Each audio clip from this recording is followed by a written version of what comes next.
بدون أي مقدمات، دقيقة واحدة برياني هندي. وصفتنا باختصار: بتنزل على النار رح أنزل زبدة وزيت وأنزل عليهم البصل اللي مقطعته مكعبات، تقليبة خفيفة، رح أضيف الفلفل الحار والزنجبيل والثوم المهروسين. ما بطول عليهم وأضيف لهم البندورة اللي مقطعتها مكعبات ومعجون الطماطم. وما بننسى البهارات، رح نتركها بصندوق الوصف. وهلا الكزبرة والنعنع برضو تقليبة خفيفة. وبعدين رح أضيف لهم الدجاج اللي معمول فيه ديب كاتس، مي سخنة ورشة ملح، ونتركهم لحد ما يستووا. ولبين ما يجهز رح نشخل الرز في مي مغلية والمطيبات، زيت وملح. مجرد ما جهز بنبدأ نعمل الطبقات.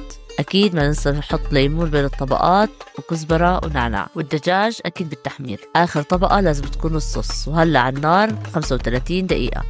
وهلأ بنضيف له الزعفران للماء الورد وكمان 10 دقايق.